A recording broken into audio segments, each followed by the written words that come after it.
Jeffrey Horton, Miselu C.24. How's it going? Great. So what's up?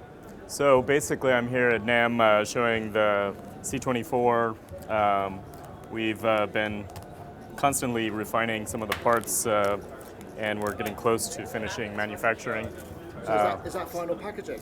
This is final packaging, so it comes with a nice felt bag which accommodates your iPad as well as the C.24. And we've got the final form factor. Keyboard pops up. Also has a USB, micro USB cable in the iPad retainer.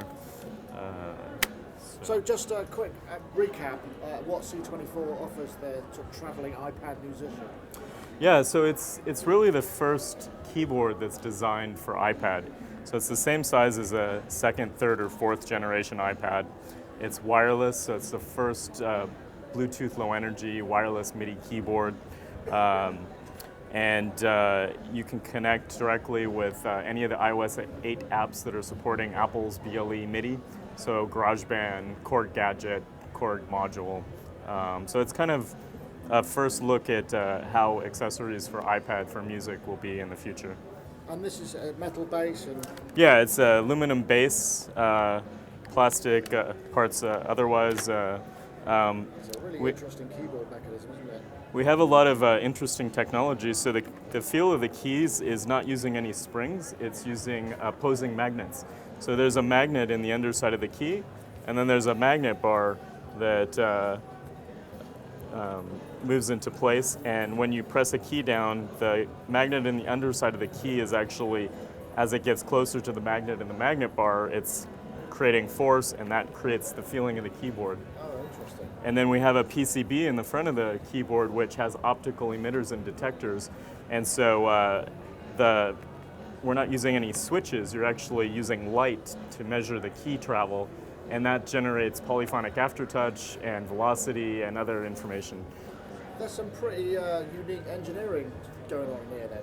Yeah, it's as far as I'm aware, it's the only polyphonic aftertouch controller that's under $1,000.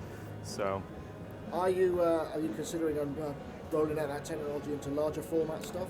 Yeah, we've been talking to people who are actually interested in putting it into larger keyboards, or we might do that ourselves at some point.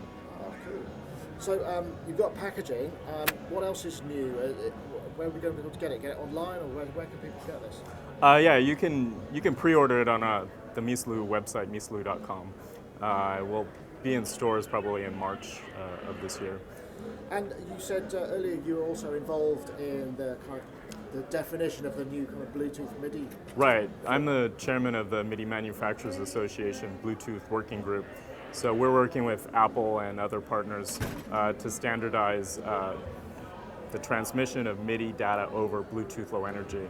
And Apple has already implemented their own standard, but they've shared their specification, and we're considering that, as well as working with some big partners of evaluating how MIDI should look delivered via Bluetooth.